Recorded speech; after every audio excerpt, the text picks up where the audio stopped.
Chavez strode the world, inspiration to all of us fighting back against austerity and neoliberal economics in Europe, showed us there is a different and a better way of doing things. It's called socialism, it's called social justice, and it's something that Venezuela has made a big step towards. In this video, I will be discussing events that took place in Venezuela in 2017. Venezuela is currently run by the United Socialist Party of Venezuela, which was formed in March 2007, under then-President Hugo Chavez, who had been in office since April 2002. Chavez was succeeded by Nicolas Maduro, and he has been ruling the country ever since. The events of 2017 in Venezuela have been an absolute catastrophe for the citizens of Venezuela, and what we are looking at is the socialist destruction of a democracy in real time. In January 2017, Human Rights Watch put out a report about the events of Venezuela in 2016. They say, under the leadership of President Hugo Chavez and now President Nicolas Maduro, the accumulation of power in the executive branch and erosion of human rights guarantees have enabled the government to intimidate, persecute, and even criminally prosecute its critics. Severe shortages of medicines, medical supplies, and food have intensified since 2014, and weak government responses have undermined Venezuelans' rights to food and health. Protesters have been arbitrarily detained and subject to abuse by security forces. Police and military raids in low-income and immigrant communities have led to widespread allegations of abuse. Other persistent concerns include poor prison conditions, impunity for human rights violations, and continuous harassment by government officials of human rights defenders and independent media outlets. The report goes on to detail the increasing centralization of governmental power in the hands of the executive, and the human rights violations that have been taking place, the humanitarian crisis, the lack of political freedoms, and the increasing march of socialism in the country under the socialist government. All of these things are deeply concerning. And this is the status of Venezuela at the end of 2016. On January the 1st, CBS News reported that Venezuelan food shortages had become an opportunity for the Venezuelan military to make money by trafficking food, with a retired general saying that trafficking food is a better business than drugs. By January the 9th, hyperinflation was gripping the country, and the Venezuelan government hiked the minimum wage by 50% to try and compensate. By January the 16th, the Venezuelan government was issuing new banknotes to help people cope with the rampant hyperinflation, with the new notes ranging from 500 to 20,000 bolivars, with the 20,000 bolivar note being worth about $5.60 on the black market. And naturally, there was a shortage of these too, which incidentally made everyone in Venezuela a millionaire overnight. Unfortunately for the Venezuelan millionaires, their money had very little purchasing power, and there was very little for them to purchase. As Chris Sabatini, a professor at Columbia University's School of International and Public Affairs, said, "It's like the government has given up. They are just adding zeros to the end of these bills and they don't mean anything." Naturally, this all had a knock-on effect for the rest of the country. For example, an ABC News reporter was kicked out of the country for trying to look into Venezuela's public healthcare system, which he described as crumbling. The hospital source kept repeating, "There are almost zero antibiotics, no surgical gowns, no internal sutures, no gauze, no hypertension meds, no chemotherapy. Hospitals don't have bed sheets, food, or water. There's no soap, there's no air conditioning. In short," he said, "performing surgery is like practicing battlefield medicine." In February, the US government accused the Venezuelan vice president of having a role in the global drug trafficking business. This caused the Trump administration to impose sanctions on Venezuela's vice president, accusing him of playing a major role in the international drug trafficking trade, using regulations that were passed under the Clinton administration that allowed the US to go after the assets of anyone designated a drug kingpin. The Venezuelan vice president hit back at these allegations by claiming that they were imperialist aggression, denying the allegations and saying that "we shall not be distracted by these miserable provocations." 2 days later, the Venezuelan government shut down the Spanish-language CNN station under allegations of distorting the truth. According to Fortune magazine, The network had irked the socialist government with various reports, including one alleging passports and visas were being sold illegally at Venezuela's embassy in Iraq. Maduro had told CNN to get out of Venezuela after accusing it of manipulating comments by a girl who told him on live TV that some school students were fainting from hunger. He said they defame and distort the truth, inciting aggression against the sovereignty of Venezuela and its institutions. By the 23rd of February, it was revealed that Venezuelans had lost an average of 19 pounds in weight due to nationwide food shortages. A third of the nation's citizens were eating 2 or fewer meals per day, as soaring inflation had created food shortages. The food crisis in Venezuela continued into March, and on March the 17th, 4 bakers were arrested over illegal brownies in Venezuela's bread war. The president had sent inspectors and soldiers into more than 700 bakeries around the capital Caracas that week to enforce a rule that 90% of wheat must be destined to loaves rather than the more expensive pastries and cakes. The government accused pro-opposition businesses of sabotaging the nation's economy by hoarding products and hiking prices. The bread makers themselves blamed the government for the national shortage of wheat, saying that 80% of establishments had none left in stock. By the 30th of March, the Venezuelan opposition alleged a coup as the Supreme Court seized power, with The Guardian reporting that President Nicolas Maduro is the National Assembly, said the Assembly's leader after the court ruled it can assume congressional duties. The Guardian reported this as Venezuela lurching further away from democracy, and the United States condemned what it described as a move to usurp the powers of the National Assembly. The next day, The Guardian reported that Venezuela's most senior prosecutor had condemned the court's move to strip Congress of its power, describing it as a power grab in favour of the Maduro government. The power grab was widely condemned across Latin America, with the Organization of American States likening it to a self-inflicted coup by the socialist President Maduro's regime against the opposition-controlled Congress. And this was described by one congressman as marking a point of no return on the road to dictatorship. Venezuela's foreign ministry denied these allegations, saying that there had been no coup d'etat in Venezuela and alleging that it was a regional right-wing conspiracy. The descent into dictatorship was halted temporarily, however, as Venezuela's Supreme Court reversed the ruling. As Bloomberg reports, the court's reversal came as small demonstrations flared across the capital for a second day amid calls for opposition leaders for more protests, saying, "Here there was a coup d'etat and the streets must not go silent given this action that cannot be erased by the stroke of a pen."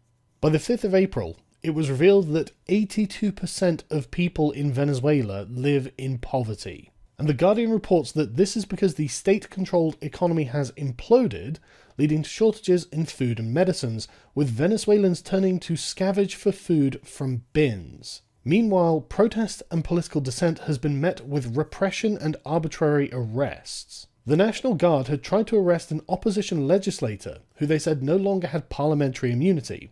The head of the opposition party was arrested for high treason, and opposition legislators were assaulted by government supporters while the police stood by and did nothing. This caused 10 days of unrest that came to a head in a massive protest, according to the Huffington Post. Tens of thousands of people took to the streets to demand the departure of the country's unpopular president, Nicolas Maduro. Rallies went out in cities across the country, the largest of them in the capital. Protesters chanted, "Liberty, liberty," and carried signs saying "Dictator Maduro" and "Elections now." On the 20th of April, the Venezuelan government seized a General Motors factory, causing it to be shut down and losing almost 3,000 jobs.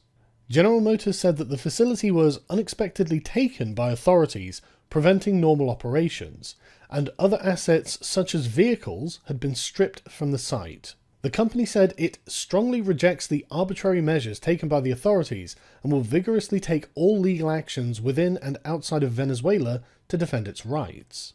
GM announced the immediate cessation of operations in the country and accused local officials of causing irreparable damage to the company.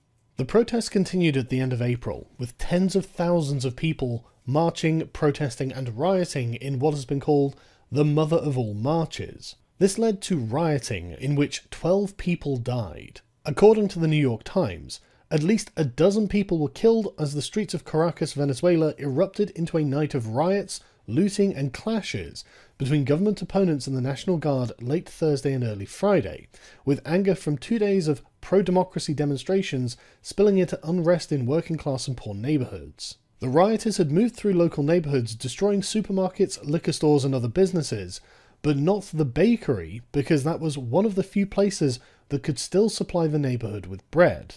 On the 2nd of May, the Venezuelan government planned to rewrite the Venezuelan constitution, a move that was branded as a coup by its former regional allies. Argentina's foreign minister said that the move would pour petrol onto the fire of unrest, and Brazil's top diplomat described the proposal for a constituent assembly as a coup d'etat. It is another break with democracy, violating the country's constitution. And the foreign minister also condemned Maduro's escalation of authoritarianism. On the 7th of May, Forbes magazine published a piece describing how the rapaciousness of the Venezuelan government had ruined its oil industry. Forbes attributed the decline in Venezuelan oil production to two primary causes.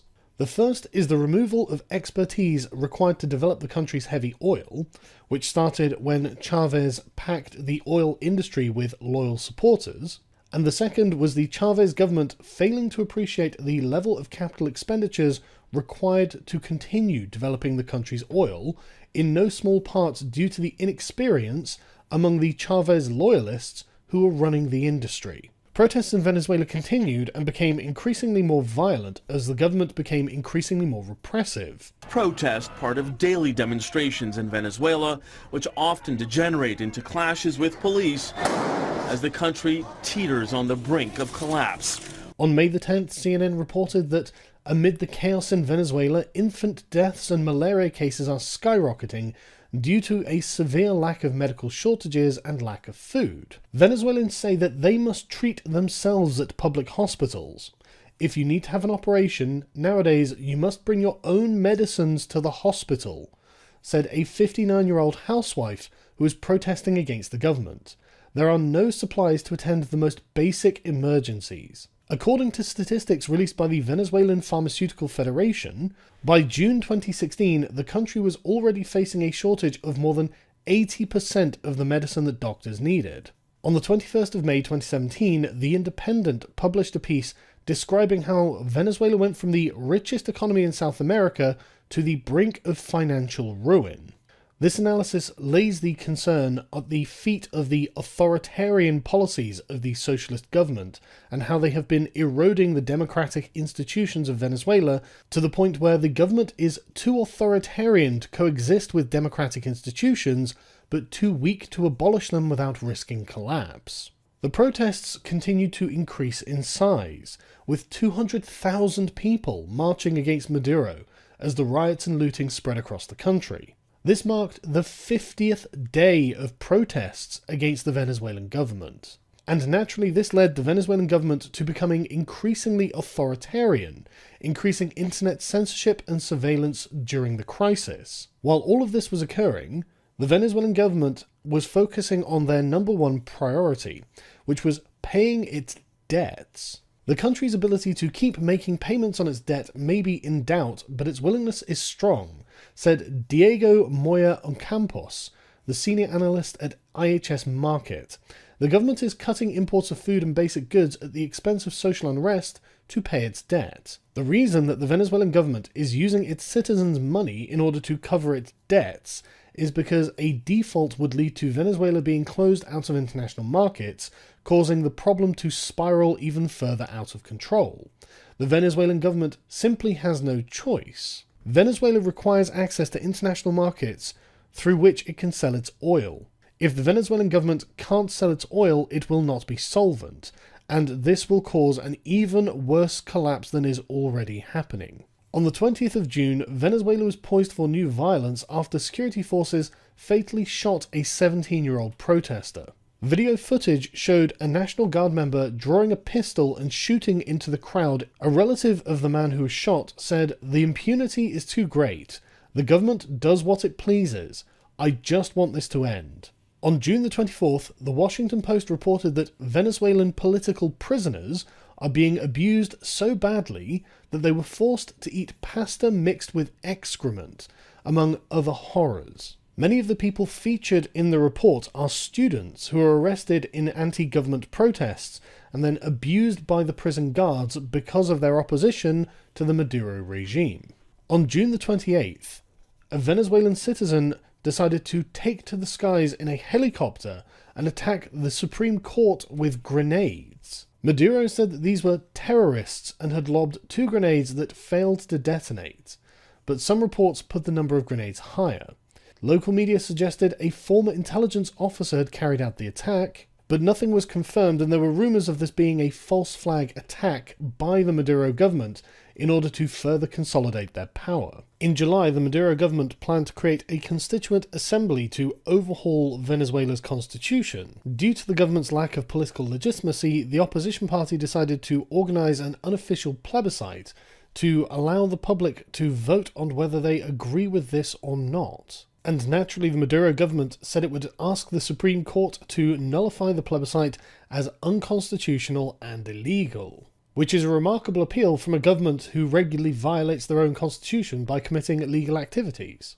3 days later, the opposition party launched a 24-hour nationwide strike to protest the Maduro dictatorship, the purpose of which was to protest Maduro's plan to rewrite the constitution and once more attempt to strengthen his party's power.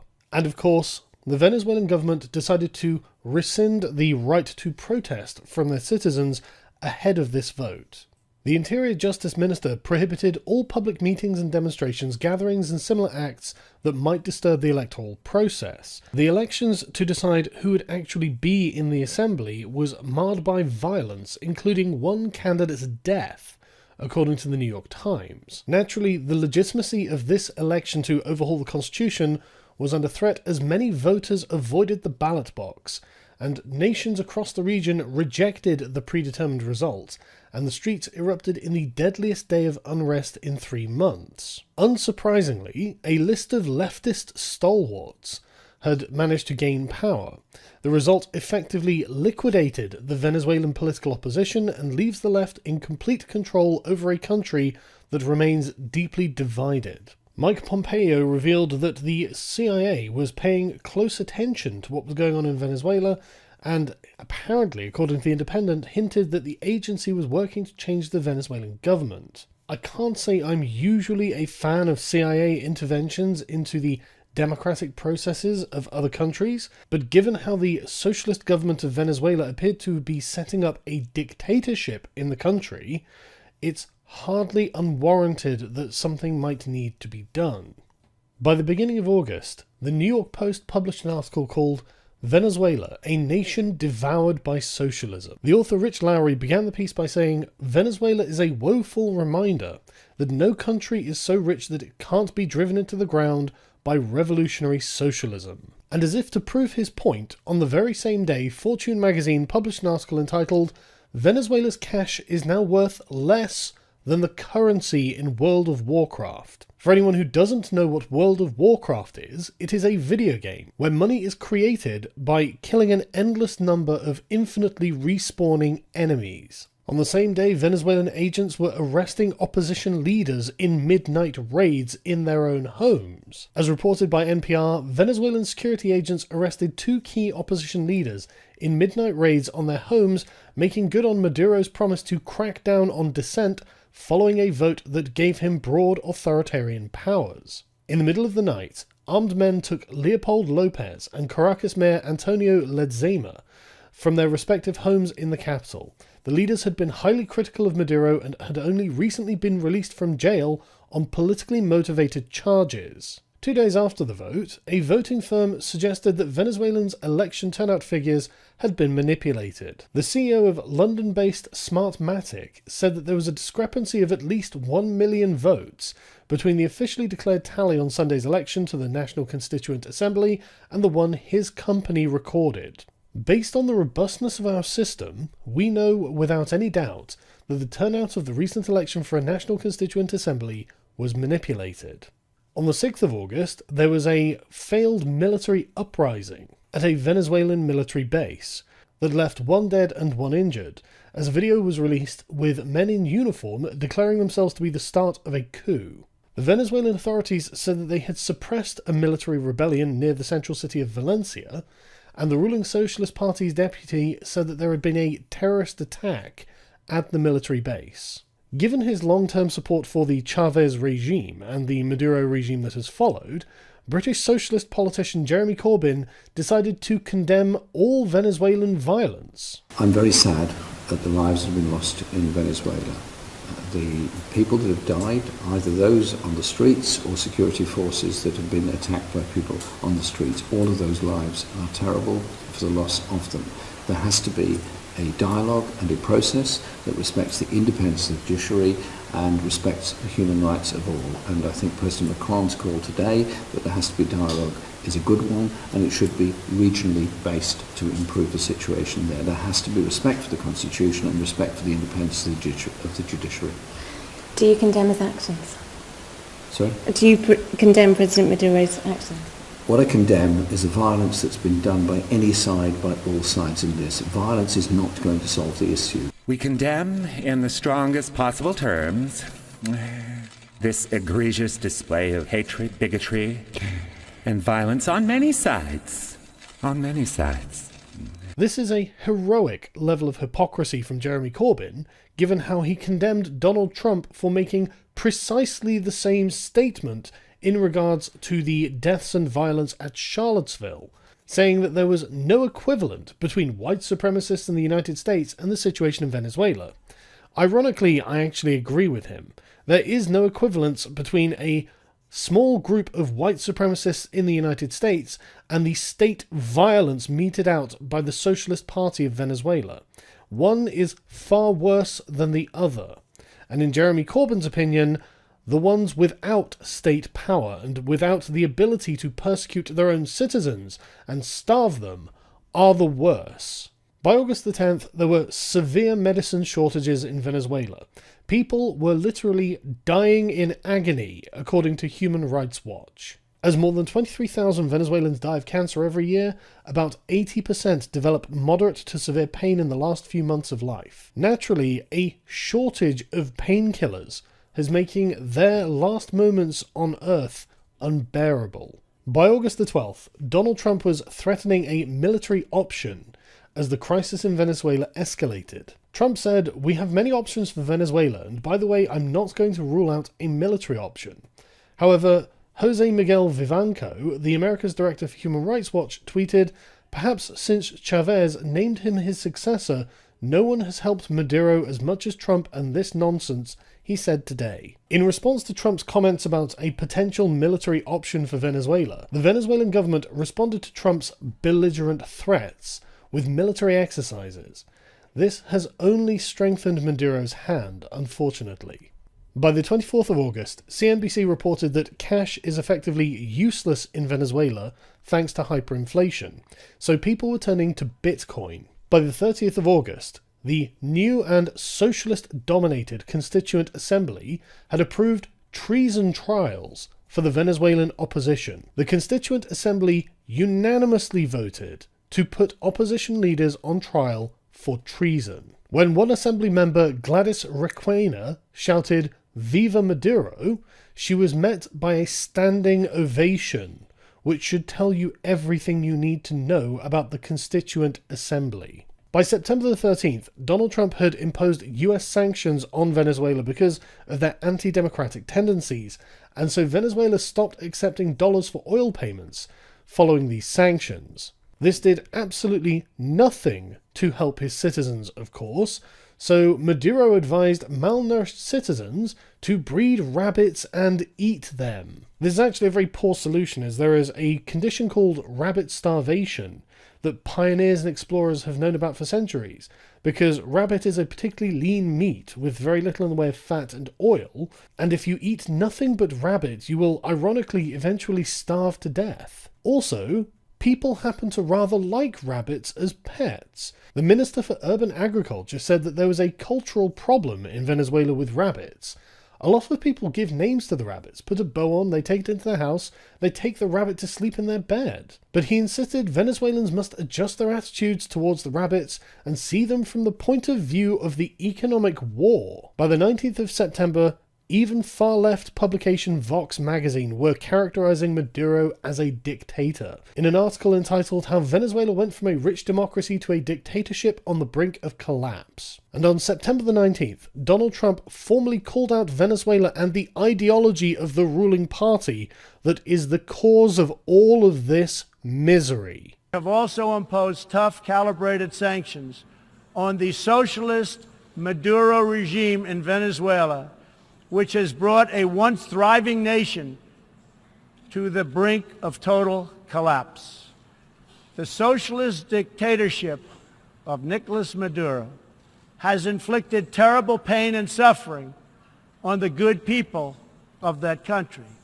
This corrupt regime destroyed a prosperous nation by imposing a failed ideology that has produced poverty and misery everywhere it has been tried. To make matters worse, Maduro has defied his own people, stealing power from their elected representatives to preserve his disastrous rule. The problem in Venezuela is not that socialism has been poorly implemented, but that socialism has been faithfully implemented.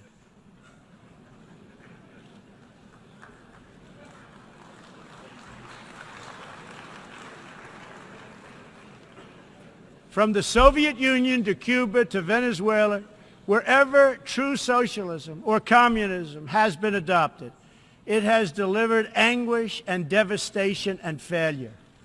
Those who preach the tenets of these discredited ideologies only contribute to the continued suffering of the people who live under these cruel systems. And Donald Trump is absolutely correct in his assessment there. By the 20th of September, Venezuela was apparently late on a $185 million sovereign bond payment. As Bloomberg reports, while analysts have said for years that Venezuela will soon run out of cash to pay its debts, Maduro's government have made honouring the obligations an issue of national pride. And this wasn't the first time that Venezuela was late on making a payment. At the same time, Venezuelan families were scavenging for food to survive hunger. According to Al Jazeera, Venezuela's prolonged and acute economic crisis had seen infant mortality raised to almost 35% and maternal mortality to 65% in the last year.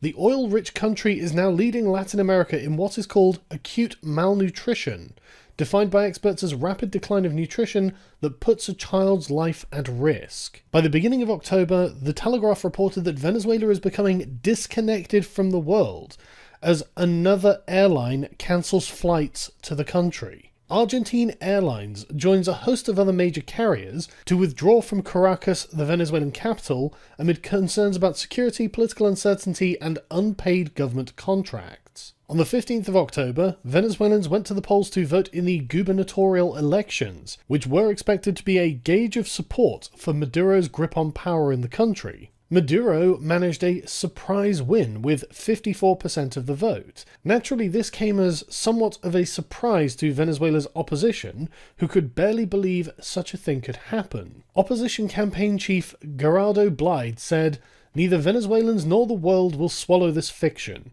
We played by the rules with a democratic conscience, but this electoral system is not trustworthy."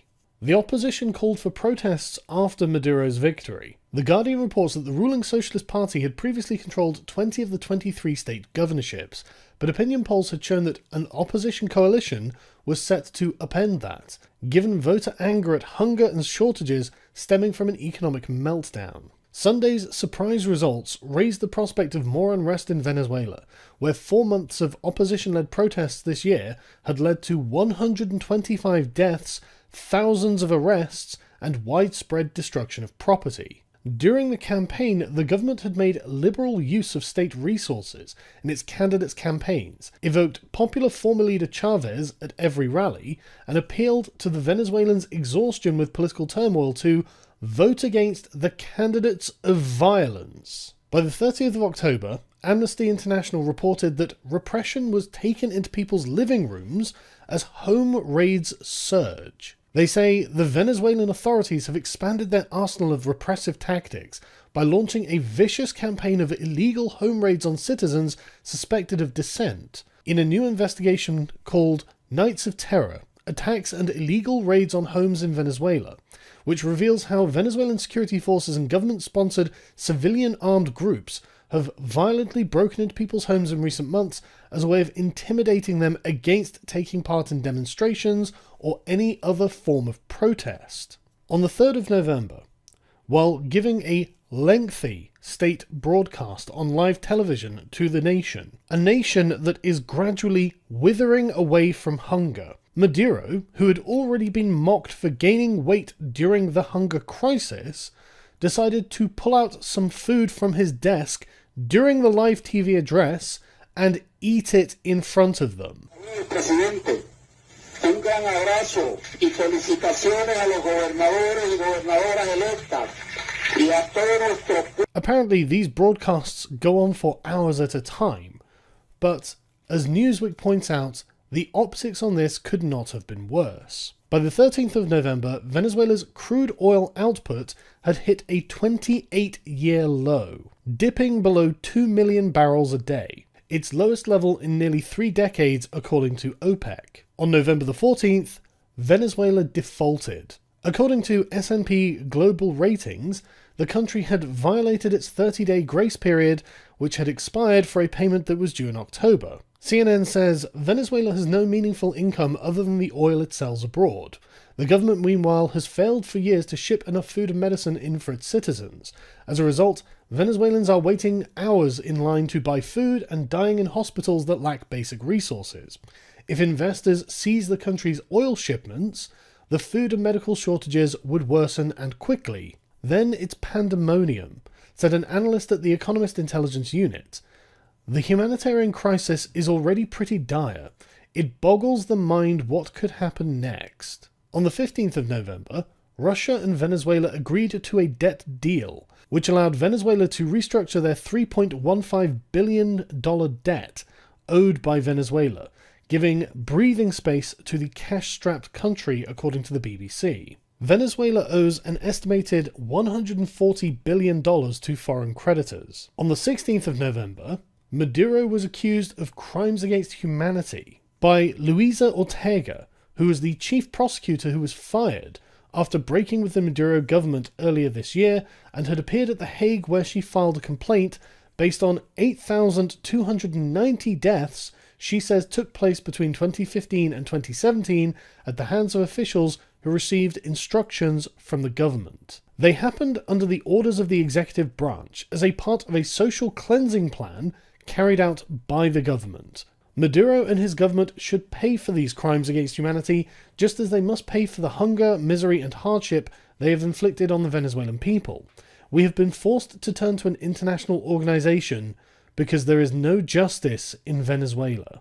On November the 18th, a Venezuelan opposition leader had escaped the country and reached Spain, where he vowed to continue fighting against Maduro. He said, "I'm going to dedicate myself to traveling the world to spread the hope of all Venezuelans to escape this regime, this dictatorship.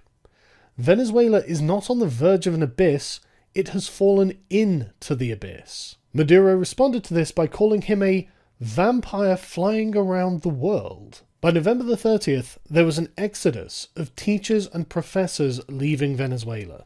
Over 430 professors, assistants and faculty had left the University of Simon Bolivar in Caracas since 2015. A moment is going to arrive when there isn't anyone. There's an exodus of the most talented professors to other countries. Students are leaving too. The university started the year with roughly 12,000 students, but estimates that it has sunk to 10,700. Despite this, Venezuela was still welcoming all tourists who were, according to Bloomberg, crazy enough to go there. No food, no money, no security, no medical care, no problem.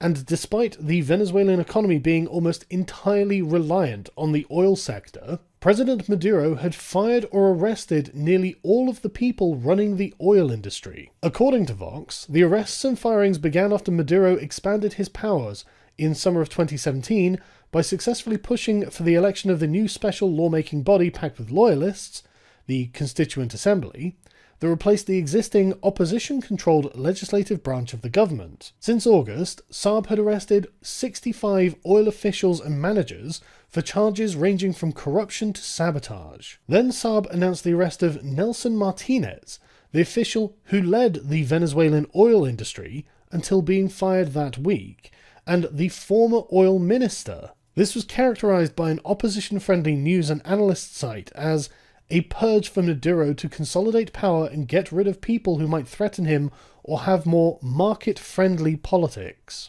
To demonstrate that Venezuela is no longer a democracy, Maduro's government blocked opposition candidates from even participating in the next elections. The Constituent Assembly has stripped 3 of the most influential opposition parties of the right to participate in the next year's election. They ruled that the parties who boycotted the local elections had lost legitimacy, requiring them to reapply for legal status and potentially eliminating them from the 2018 presidential race. While they are doing this, Venezuela's farmers had fallen into a crisis. Venezuela's farmers are having problems with shortages in not just fertilizer but even getting the seeds. The farmers are struggling to find financing. Because they don't have fertilizer, crop yields are lowered, and the corn that farmers do grow is sold at regulated prices because it is a government staple. Replacing farm equipment has become increasingly difficult, with farmers requiring to actually order new farm equipment from the United States and have it shipped to Venezuela, which means paying for the machinery in dollars, which is probably difficult enough anyway, and the shipments can take months to arrive. On Christmas Eve, the Maduro government freed 80 political prisoners in a show of goodwill. Despite all of the hardships and sorrows that the socialist government of Venezuela have brought on the country, they're not all bad. By the 26th of December, Venezuelan merchants had decided to trade in dollars alone. Although the practice was originally adopted by gourmet and design stores in Caracas, the practice has expanded to food sellers and dental and medical clinics and others because there is no worth to the native Venezuelan currency. On January the 12th, 2018, the world was treated to a viral display of the problems in Venezuela, when a starving mob were filmed beating a cow to death with rocks in a desperate search for food. Tiene hambre la gente, todos tenemos hambre. Aquí está. Pero dale un machal.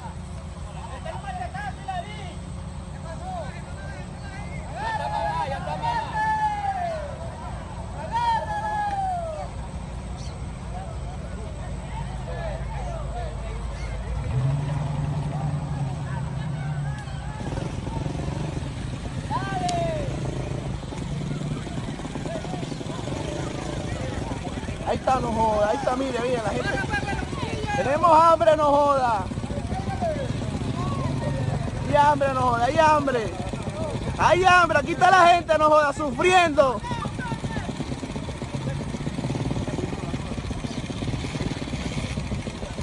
And ultimately you can hardly blame them. Their farmlands lay fallow. They have no money to import food from the outside, and even if they did, they can't trust their government not to simply appropriate it.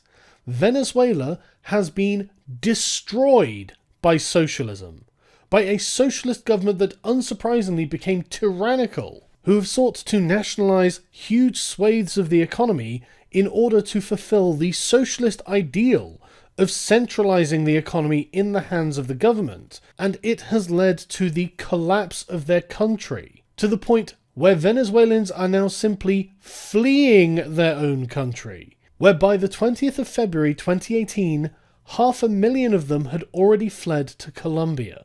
Venezuela has been a textbook case in what happens when a democratic socialist regime takes control of a country.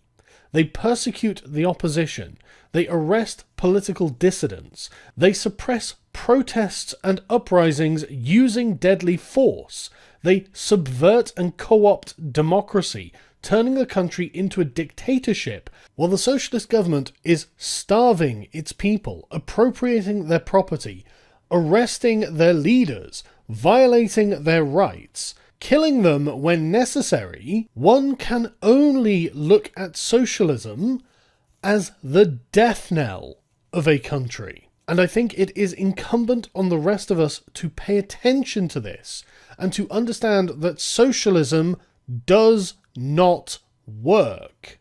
There is a different and a better way of doing things. It's called socialism, it's called social justice, and it's something that Venezuela has made a big step towards.